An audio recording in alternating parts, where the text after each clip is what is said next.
सत्ता के नशे में चूर एक राजा ने एक साधारण से दिखने वाले शिक्षक को अपने दरबार से लात मारकर बाहर क्या निकाला। उसने अनजाने में अखंड भारत के जन्म की पटकथा लिख दी। जी हाँ दोस्तों, मैं बात कर रहा हूँ आचार्य चाणक्य की। बात है उस समय की जब भारतीय उपमहाद्वीप के इतिहास में बहुत सारे साम्राज्य आए, लेकिन सिर्फ एक साम्राज्य ऐसा था जिसने पहली बार पूरे भारत को एकजुट करके अखंड भारत बनाया, जिसका नाम था मौर्य साम्राज्य, जिसकी सीमाएं यूनान से लेकर श्रीलंका तक फैली हुई थी, जिसने 2300 साल पहले ही जासूसी व्यवस्था, मानकीकृत अर्थव्यवस्था, जिसका मतलब मौर्य काल में एक ऐसी समान केंद्रीय और व्यवस्थित आर्थिक सिस्टम था, साथ ही सबसे बेहतरीन प्रशासनिक तंत्र बनाया था। लेकिन इस महान साम्राज्य की शुरुआत एक ब्राह्मण के अपमान से हुई थी। चलिए आज इसकी पूरी कहानी समझते हैं। चाणक्य एक बहुत बड़े रणनीतिकार थे, जिन्होंने एक अर्थशास्त्र नाम की राजनीतिक किताब लिखी, जहाँ चंद्रगुप्त, बिंदुसार और अशोक जैसे शासक ने इतिहास की दिशा ही बदल दी। जब यह साम्राज्य अपने शिखर पर था तो दुनिया के बड़े बड़े साम्राज्यों में शुमार था। उस समय मौर्य साम्राज्य दुनिया का दूसरा या तीसरे सबसे बड़ा साम्राज्य माना जाता था। कैसे शुरू हुआ यह महान साम्राज्य, कैसे अपने समय में यह शिखर तक पहुंचा, और फिर ऐसा क्या हुआ कि इतना शक्तिशाली साम्राज्य धीरे धीरे अपने पतन की ओर जाने लगा। आइए जानते हैं इसकी पूरी कहानी। भारत का इतिहास जब स्वर्ण अक्षरों में लिखा जा रहा था तो वह समय था मौर्य साम्राज्य। लेकिन इस साम्राज्य की नींव किसी महलों या इतिहासकार द्वारा स्वर्ण अक्षरों से नहीं, बल्कि एक शिक्षक की जिद और स्वाभिमान के कारण रखी गई, जो भारत आज से लगभग 2300 साल पहले छोटे छोटे जनपदों में टूटा हुआ था। उस समय मगध की गद्दी पर बैठा था एक क्रूर और खोखला चरित्र का राजा धनानंद। धनानंद हर वक्त भोग विलास में लिप्त रहता था। मदिरापान और वेश्यावृत्ति उसका चरित्र बन गए थे। उसी समय दुनिया को जीतने निकला एक शासक, यूनानी आक्रांता सिकंदर महान, हिंदुकुश की पहाड़ियों तक पार करके भारत की दहलीज पर दस्तक दे रहा था। तक्षशिला विश्वविद्यालय की साधारण से शिक्षक विष्णुगुप्त, जिन्हें हम चाणक्य के नाम से जानते हैं, इस खतरे को भांप चुके थे। वह धनानंद के दरबार में पहुंचे और विदेशी आक्रमण की चेतावनी धनानंद को देनी चाहिए, जिसके लिए वह उसके दरबार पहुंचे। लेकिन जब उन्होंने धनानंद को देखा तो वह भोग विलास में लिप्त था, जिससे चाणक्य का खून खौल उठा। लेकिन फिर भी धनानंद के सामने विदेशी आक्रांता सिकंदर, जो भारत की दहलीज पर दस्तक दे चुका था, उसके आक्रमण की पूरी जानकारी धनानंद को दे दी। लेकिन धनानंद ने चाणक्य को अपमानित करके अपने दरबार से निकलवा दिया। कहा जाता है इस समय चाणक्य ने अपनी शिखा यानी चोटी को खोलकर प्रतिज्ञा ली कि जब तक इस घमंडी नंद वंश का संपूर्ण विनाश नहीं कर देता, तब तक मैं अपनी शिखा को नहीं बांधूंगा। कहा जाता है कि चाणक्य एक दिन वन से गुजर रहे थे। उन्होंने एक जंगल में कुछ बच्चों को राजा कुलम खेल खेलते हुए देखा। राजा कुलम खेल मतलब एक इस तरह का खेल जिसमें राजा और प्रजा का खेल खेला जा रहा था। चाणक्य ने यह पूरा दृश्य देखा। चंद्रगुप्त के न्याय करने की क्षमता और उनके नेतृत्व यानी लीडरशिप को देखकर बहुत ज्यादा प्रभावित हुए। कहा जाता है कि उस वक्त चंद्रगुप्त एक शिकारी के वहाँ काम करते थे, जिसको चाणक्य ने 1000 करशापना, जो उन्हें उस समय चांदी के सिक्के होते थे, वह चंद्रगुप्त के बदले उस शिकारी को दिए और चंद्रगुप्त को अपने साथ तक्षशिला ले गए। वहाँ चाणक्य ने चंद्रगुप्त को सालों तक शस्त्र विद्या, राजनीति, अर्थशास्त्र और बहुत सारी शिक्षाएं दी। यह एक तरह से गुरु शिष्य संबंध था, जहाँ चाणक्य ने चंद्रगुप्त को साधारण बालक से बढ़कर भारत का सबसे पहले महान सम्राट बनने के लिए तैयार किया। चाणक्य जानते थे कि धनानंद को सीधा युद्ध में हराना नामुमकिन है, क्योंकि उसके पास लगभग 2 लाख पैदल सैनिक और 20,000 घुड़सवार सैनिक थे और 2,000 रथ और 3,000 हाथी थे। इसलिए चाणक्य ने कूटनीति का सहारा लिया। उन्होंने मगध की जनता में असंतोष को जन्म दिया और धीरे धीरे धनानंद के जितने भी सहयोगी थे उन सबको अलग करना शुरू कर दिया और उनको अपने साथ मिलाना चालू कर दिया। इसी बीच सिकंदर की सेना, जो भारत की सीमा पर दस्तक दे चुकी थी, वह ब्यास नदी के किनारे तक पहुंच चुकी थी। चाणक्य ने यूनानी सेना में यह खौफ फैला दिया कि भारत देवों की भूमि है। अगर किसी ने इस भूमि पर गलत इरादे से आगे बढ़ने की कोशिश की तो उसकी मृत्यु निश्चित है। पोरस से भीषण युद्ध के बाद थकी हुई सिकंदर की सेना ब्यास नदी से वापस लौट गई। अब चाणक्य के लिए रास्ता साफ था। चाणक्य और चंद्रगुप्त ने मिलकर छोटी छोटी सेनाओं को एकजुट करना शुरू कर दिया। उनका कहना था कि एक बार में सीधा युद्ध करने से धनानंद की सेना को कभी पराजित नहीं किया जा सकता। उन्होंने एक कहानी से सीख ली, बुढ़िया की कहानी, कि खिचड़ी हमेशा किनारे से खानी चाहिए। इसी तरह से चाणक्य ने भी यह निश्चय किया कि वह अब मगध पे सीधा युद्ध नहीं करेंगे और एक एक करके मगध के समवर्ती निकटवर्ती क्षेत्रों पर कब्जा करेंगे और उन पर जीत दर्ज करेंगे। और इसी के साथ वह 321 से 322 ईसा पूर्व के आसपास चंद्रगुप्त मौर्य ने चाणक्य की कूटनीति मदद से मगध की राजधानी पाटलिपुत्र पर सफल आक्रमण कर नंद वंश के अंतिम शासक धनानंद को पराजित करके संपूर्ण जीत हासिल की और यही यहीं से शुरुआत हुई चक्रवर्ती सम्राट चंद्रगुप्त मौर्य की। लेकिन चाणक्य का यह मानना था कि किसी भी राज्य को जीतने से ज्यादा मुश्किल उसको चलाने में होता है। सत्ता हासिल करना एक बात ही, पर उससे स्थायित्व देना दूसरी। पाटलिपुत्र की गद्दी पर बैठने के बाद चंद्रगुप्त के सामने सबसे बड़ी चुनौती थी एक बिखरे हुए राष्ट्र को एक सूत्र में पिरोना। चाणक्य जानते थे कि एक राजा की असली परीक्षा युद्ध जीतने में नहीं बल्कि जीते हुए साम्राज्य को चलाने में होती है। उनके अर्थशास्त्र ने मौर्य साम्राज्य को दुनिया की सबसे व्यवस्थित तंत्र बना दिया, लेकिन पश्चिम की दिशा से एक पुराना दुश्मन फिर सिर उठा रहा था, सेल्यूकस निकेटर। वह सिकंदर के अधूरे सपने को पूरा करने के इरादे से सिंधु नदी तक आ पहुंचा। साल 305 ईसा पूर्व में जब टकराव हुआ तो सेल्यूकस का सामना एक कमजोर भारत से नहीं बल्कि एक अखंड भारत से था। इस युद्ध का अंत एक ऐसी ऐतिहासिक संधि से हुआ जिसने भारत की सीमाओं को काबुल और कंधार तक पहुंचा दिया। इस संधि के हिसाब से सेल्यूकस अपनी बेटी हेलेना का विवाह चंद्रगुप्त मौर्य के साथ कर दिया, जिससे यह संधि समझौते से बढ़कर रिश्तेदारी में बदल गई और उस समय का सबसे बड़ा वैवाहिक गठबंधन बन गया, जिससे भारत की सीमाएं हिंदुकुश की पहाड़ियों तक पहुंच गई। इस संधि के बाद सेल्यूकस ने चंद्रगुप्त के दरबार में अपने एक राजदूत मेगस्थनीज को भेजा। मेगस्थनीज ने अपनी किताब इंडिका में मौर्य काल के जिस वैभव का वर्णन किया है वह आज भी हमें अचंभित कर देता है। वह लिखता है कि पाटलिपुत्र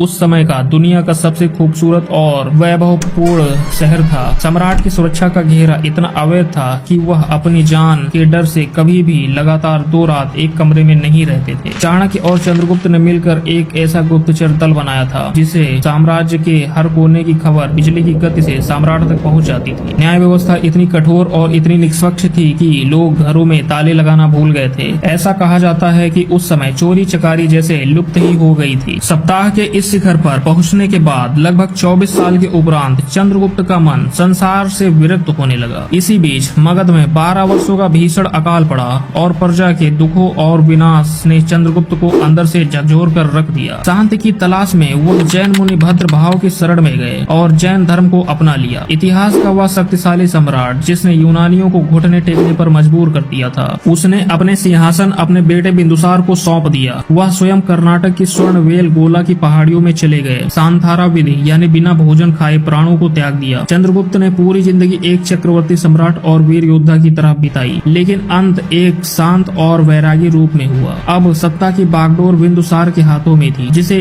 इतिहास अमित्र घात यानी दुश्मनों का संहार करने वाला कहता है। बिंदुसार की सबसे बड़ी उपलब्धि यह थी कि उसने अपने पिता के बने विशाल साम्राज्य को बिखरने नहीं दिया, बल्कि उसे दक्षिण में दक्कन तक फैलाया। उसके समय यूनानियों के संबंध और बढ़े। वह एक जिज्ञासु और ज्ञान को सृजित करने वाला राजा था। एक रोचक किस्सा है कि उसने सीरिया के राजा एंटियो प्रथम से 3 चीजें मांगी थी: मीठी शराब, सूखे अंजीर और एक दार्शनिक। सीरियाई राजा ने शराब और अंजीर तो भिजवा दिया, पर साथ में एक संदेश भेजा। यूनानी कानून के अनुसार दार्शनिकों का व्यापार नहीं किया जा सकता। बिंदुसार के शासन के अंतिम वर्षों में अशांति के बादल मंडराने लगे। तक्षशिला में बड़े विद्रोह हुए। बड़े बेटे सुसीम की असफलता के बाद उज्जैन के गवर्नर और बिंदुसार के दूसरे बेटे अशोक ने अपनी कुशलता से उस विद्रोह को शांत किया। बिंदुसार की मृत्यु के बाद पाटलिपुत्र में जो सन्नाटा छाया वह किसी शोक का नहीं बल्कि आने वाले भीषण तूफान की आड़ थी। सम्राट सुसीम को उत्तराधिकारी बनाना चाहते थे, लेकिन मंत्री राधागुप्त की मदद से अशोक ने सत्ता पर दावा ठोक दिया। बौद्ध ग्रंथों के अनुसार अशोक ने सिंहासन तक पहुंचने के लिए अपने 99 भाइयों का लहू बहाया। साल 268 ईसा पूर्व में जब अशोक का राज्याभिषेक हुआ तो उसे उसकी क्रूरता के कारण चंडाशोक कहा जाने लगा। अशोक का सपना था पूरे अखंड भारत पर एक छत्र राज। इस सपने की राह में एक कांटा चुभ रहा था, कलिंग, जो आज का ओडिशा है। यह राज्य सामरिक और व्यापारिक दृष्टि से अत्यंत महत्वपूर्ण था। साल 261 ईसा पूर्व में अशोक ने कलिंग पर भीषण आक्रमण किया। कलिंग की सेना बहादुरी से लड़ी, पर मौर्य की विशाल सेना के आगे टिक न सकी। युद्ध का परिणाम रूह कपा देने वाला था। 1 लाख मौतें, 1.5 लाख बंदी और अनगिनत लावारिस लाशें। युद्ध के मैदान के पास बहने वाली दया नदी का पानी इंसानी खून से लाल हो गया था। जब विजेता अशोक जीत का मुआयना करने मैदान में उतरा तो वह मंजर देखकर वहां जड़ रह गया। चारों ओर बिखरी लाशें, बिलखती विधवाएं और अनाथ बच्चों की चीखों ने उस चंडाशोक को हमेशा के लिए बदल दिया। सम्राट की आंखों में जीत की चमक नहीं बल्कि पश्चाताप के आंसू थे। यह वह क्षण था जब एक महान विजेता ने हमेशा के लिए तलवार त्याग दी और बौद्ध धर्म को अपना लिया। बौद्ध धर्म में जाने के बाद अशोक ने शांति का रास्ता चुना। उसने मानवता, अहिंसा और बड़ों का सम्मान और सभी धर्मों के प्रति सहिष्णुता का संदेश फैलाना शुरू करा। उसने अपने शासनकाल में पशुओं की बलि पर सख्त कानून बनाए और औषधालय भी बनवाए। सड़कों के किनारे वृक्ष लगवाए ताकि राहगीरों को चलने में आसानी हो सके। साथ ही उसने अपने संदेशों को बड़े बड़े शिलालेखों और स्तंभों पर बुदवाया ताकि आने वाली पीढ़ियां भी जान सकें कि असली जीत तलवार से नहीं बल्कि प्रेम से जीती जाती है। सारनाथ का स्तंभ जो आज भी भारतीय राष्ट्रीयता का प्रतीक है और वह राष्ट्रीय चिन्ह है जो सम्राट अशोक की ही देन है। कलिंग की राख से जो अशोक उभरा वह अब चंडाशोक नहीं था। उसने तलवार फेंककर बुद्ध धर्म का मार्ग चुना। उसने अपने पुत्र महेंद्र और पुत्री संघमित्रा को राजसी सुखों से दूर धर्म के प्रचार के लिए श्रीलंका भेजा। अब सम्राट को लोग देवान प्रिय, प्रियदर्शी यानी देवताओं का प्रिय और सुंदर दिखने वाला के नाम से पुकारते थे। उनके 38 साल के शासन ने भारत को नैतिकता और शांति के उस शिखर पर पहुंचा दिया जहां मौर्य साम्राज्य दुनिया का सबसे समृद्ध राज्य बन गया। लेकिन इतिहास का एक क्रूर सच है, जो शिखर पर है उसका ढलना निश्चित है। साल 232 ईसा पूर्व में सम्राट अशोक की मृत्यु हुई और उनके साथ ही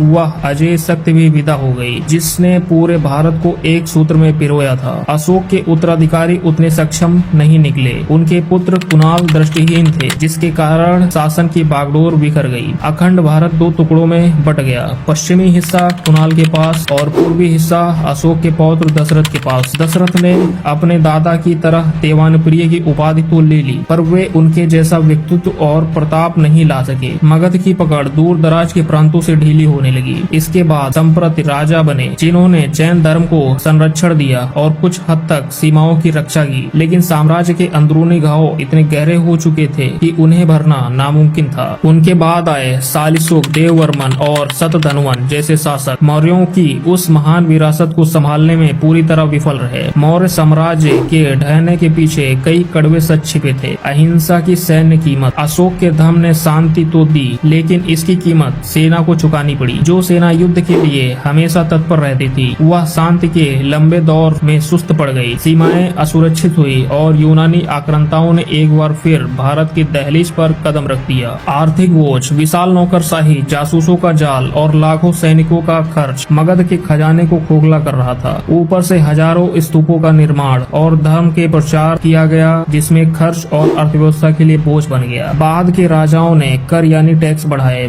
जिससे जनता के मन में मौर्यों के प्रति असंतोष की आग भड़क गई। इतिहास गवाह है कि विनाश की पटकथा अक्सर वैभव के शिखर पे ही लिख जाती है। जब कोई साम्राज्य अपनी अंतिम सीमाएं छू लेता है तो वहीं से उसके पतन का काउंटडाउन शुरू हो जाता है। साल 232 ईसा पूर्व में चक्रवर्ती सम्राट अशोक की मृत्यु के साथ ही मौर्य साम्राज्य की वह अजय शक्ति भी चली गई जिससे पूरे भारतीय उपमहाद्वीप को एक सूत्र में पिरोकर रखा था। मगध का सिंहासन अब सूना था। अशोक के बाद जो उत्तराधिकारी आए उनमें न तो वह दूरदर्शिता थी और न ही वह लोहा। अशोक के पुत्र कुणाल जिनके बारे में कहा जाता है कि वह दृष्टिहीन थे, शासन की पूरी बागडोर संभालने में असमर्थ रहे। नतीजा अखंड भारत दो हिस्सों में बट गया। पश्चिमी हिस्सा कुणाल के अधीन, पूर्वी हिस्सा अशोक के पौत्र दशरथ के हाथों में। दशरथ ने अपने दादा की तरह देवानुप्रिय की उपाधि तो धारण की लेकिन वह व्यक्तित्व उधार न ला सके। पाटिल पुत्र की पकड़ अब दूर दराज के इलाकों पर ढीली होने लगी थी। साम्राज्य की नींव में दरारें साफ दिखने लगी थी। दशरथ के बाद राजा संप्रति ने बागडोर संभाली। जैन धर्म के संरक्षक संप्रति ने बिखरती हुई सीमाओं को समेटने की आखिरी पुरजोर कोशिश की। उन्होंने यूनानी आक्रमणों को कुछ समय के लिए टाला जरूर लेकिन अंदरूनी घाव अब नासूर बन चुके थे। संप्रति के बाद सालिशुक, देववर्मन और शतधन्वन जैसे कमजोर शासकों की एक कतार लग गई जिनके हाथों में मौर्य साम्राज्य केवल कागजों पर ही महाशक्ति रह गया था। मगध का हुआ सूरज जिसने सदियों तक दुनिया को चकाचौंध किया अब ढलने की कगार पर था। मौर्य साम्राज्य का पतन भारतीय इतिहास की एक अत्यंत महत्वपूर्ण घटना है। यह केवल एक राजवंश का अंत नहीं था बल्कि भारत के पहले अखिल भारतीय साम्राज्य के बिखरने की कहानी थी। आइए समझते हैं मौर्य साम्राज्य के पतन के कुछ महत्वपूर्ण और ऐतिहासिक कारण। पहला, सैन्य पतन और अहिंसा की नीति। अशोक द्वारा अपनाई गई धर्म और अहिंसा की नीति के दूरगामी सैन्य परिणाम हुए। सेना की सुस्ती। अशोक के 40 वर्षों के शासनकाल में कोई बड़ा युद्ध नहीं हुआ। इससे विश्व की सबसे खतरनाक और संगठित सेना धीरे धीरे अक्रिय हो गई। सीमा सुरक्षा की उपेक्षा। उत्तर पश्चिम सीमाओं, आधुनिक अफगानिस्तान, पाकिस्तान पर ध्यान कम हो गया। महान सम्राटों के समय जो सुरक्षा चौकियां यूनानियों को रोकती थी वे कमजोर पड़ गई। परिणाम क्या हुआ? अशोक की मृत्यु के तुरंत बाद यूनानियों ने भारत पर आक्रमण शुरू कर दिए। आर्थिक संकट, मौर्य अर्थव्यवस्था के चरमराने के पीछे कई ठोस कारण थे। भारी खर्च, अशोक ने हजारों बौद्ध स्तूपों का निर्माण करवाया और लाखों धम्म महामंत्रों की नियुक्ति की। इस पर होने वाले विशाल खर्च ने राजकोष को खाली कर दिया। नौकरशाही का बोझ, मौर्य शासन एक अत्यधिक विशाल नौकरशाही और जासूसों का तंत्र पर टिका था। इतने बड़े तंत्र को वेतन देना राजाओं के लिए नामुमकिन हो गया। कर वृद्धि, खजाना भरने के लिए जनता पर भारी कर लगाए गए, जिससे किसानों और व्यापारियों में विद्रोह की भावनाएं पनपी। शासन का अत्यधिक केंद्रीकरण, चंद्रगुप्त और चाणक्य ने शासन की ऐसी प्रणाली बनाई थी जहां सारी शक्ति राजा के पास थी। असक्षम उत्तराधिकारी, यह प्रणाली तभी तक सफल थी जब तक राजा अशोक जैसा महान हो। अशोक के बाद कुणाल, दशरथ और संप्रत जैसे शासक इतने विशाल साम्राज्य को पाटलिपुत्र में बैठकर नियंत्रित नहीं कर सके। प्रांतीय विद्रोह, दूर दराज के राज्यपाल खुद को स्वतंत्र राजा समझने लगे। जैसे ही केंद्र कमजोर हुआ, कलिंग और दक्षिण भारत के राजाओं ने खुद को स्वतंत्र घोषित कर दिया। धार्मिक और सामाजिक असंतोष, इतिहासकार पंडित हर्ष प्रसाद शास्त्री के अनुसार मौर्य के पतन में ब्राह्मणों की नाराजगी भी एक बड़ा कारण थी। कर्म कांडों पर रोक, अशोक ने पशु बलि और कई वैदिक अनुष्ठानों पर रोक लगा दी थी, जिससे ब्राह्मण वर्ग असंतुष्ट था। बौद्ध धर्म को प्राथमिकता, राजकीय संरक्षण का झुकाव बौद्ध धर्म और जैन धर्म की ओर अधिक होने के कारण सामाजिक संतुलन बिगड़ने लगा। समाज का एक प्रभावशाली वर्ग सत्ता परिवर्तन की राह देख रहा था। पतन की अंतिम परिणति पुष्यमित्र शुंग का तख्तापलट, मौर्य वंश का अंत किसी विदेशी आक्रमण से नहीं बल्कि एक आंतरिक विद्रोह से हुआ। राजा बृहद्रथ की कमजोरी, अंतिम राजा बृहद्रथ पूरी तरह अपनी सेना का विश्वास खो चुका था। सेना को लगने लगा था कि एक कमजोर राजा रहते हुए देश विदेशी आक्रमणों से सुरक्षित नहीं है। 185 ईसा पूर्व की परेड, सेनापति पुष्यमित्र शुंग ने सैन्य शक्ति प्रदर्शन के बहाने राजा को परेड ग्राउंड में बुलवाया। वहाँ पूरी सेना के सामने पुष्यमित्र ने बृहद्रथ की हत्या कर दी थी। ऐतिहासिक महत्व, यह विद्रोह केवल सत्ता के लिए नहीं था बल्कि गिरते हुए सैन्य मनोबल और लुप्त होती अखंड भारत की शक्ति को बचाने का एक प्रयास माना जाता है। इसी के साथ शुंग वंश राजवंश की स्थापना हुई है। मौर्य साम्राज्य की स्थायी विरासत, भले ही साम्राज्य ढह गया लेकिन उसकी नींव पर आधुनिक भारत खड़ा है। प्रशासनिक एकता, पहली बार भारत ने एक राष्ट्र के रूप में सोचना शुरू करा। कला और संस्कृति, सारनाथ का सिंह स्तंभ और अशोक चक्र हमारी राष्ट्रीय पहचान बने। सड़क और व्यापार, चंद्रगुप्त द्वारा बनवाई गई उत्तरापथ जिसे आज हम ग्रांड ट्रंक के नाम से जानते हैं। कूटनीति, चाणक्य का अर्थशास्त्र आज भी विश्व की श्रेष्ठ राजनीति विज्ञान है। मौर्य साम्राज्य का पतन हमें सिखाता है कि किसी भी राष्ट्र की अखंडता के लिए आध्यात्मिक शांति और सैन्य शक्ति के बीच संतुलन होना अनिवार्य है। सीधी बात यह है कि मौर्य साम्राज्य का पतन किसी एक गलती का नहीं बल्कि आदर्शवाद और हकीकत के बीच के टकराव का नतीजा था। मेरी राय में इसके 3 मुख्य बिंदु हैं। सुरक्षा के साथ समझौता, अशोक की अहिंसा व्यक्तिगत तौर पर महान थी लेकिन एक देश चलाने के लिए घातक साबित हुई। जब आप अपनी सेना को दशकों तक युद्ध से दूर रखते हैं तो वह केवल परेड की सेना बनकर रह जाती है। मेरी राय में मौर्यों ने सॉफ्ट पावर पर इतना ज्यादा दांव खेल दिया कि वह अपनी हार्ड पावर को ही भूल गए। विदेशी हमलावरों को रोकने के लिए मंत्र नहीं मजबूत बाहें चाहिए थी। आर्थिक खोखलापन, साम्राज्य की जेब खाली हो चुकी थी। लाखों सैनिकों का खर्च, जासूसों का जाल और ऊपर से धान्य पुण्य का भारी बोझ। मेरी राय में मौर्यों ने एक ऐसा वॉरफेयर स्टेट बनाने की कोशिश की जिसकी आर्थिक बुनियाद कमजोर थी। जब खजाना खाली हुआ तो वफादारी भी खत्म हो गई। लीडरशिप का संकट, इतना बड़ा साम्राज्य केवल एक मजबूत हाथ से ही चल सकता था। जैसे ही अशोक के बाद कमजोर और अंधे उत्तराधिकारी आए, सिस्टम ढह गया। पुष्यमित्र शुंग ने जो किया वह महज एक हत्या नहीं थी बल्कि एक मजबूत जरूरत थी। सेना को एक ऐसा राजा चाहिए था जो सरहद पर खून बहा सके, न कि केवल महल में बैठ सके। मेरी राय में मौर्यों का गिरना तय था क्योंकि उन्होंने शक्ति और शांति के बीच का संतुलन खो दिया था। उन्होंने भारत को संस्कृति तो दी लेकिन सुरक्षा देना भूल गए। मौर्य वंश के समापन के साथ ही हमारा वीडियो भी यहीं पर समाप्त होता है। उम्मीद है आप लोगों को यह वीडियो काफी पसंद आया होगा, तो चैनल को सब्सक्राइब कर लीजिए और वीडियो को लाइक कर दीजिए और साथ ही कमेंट में अपनी राय जरूर दें।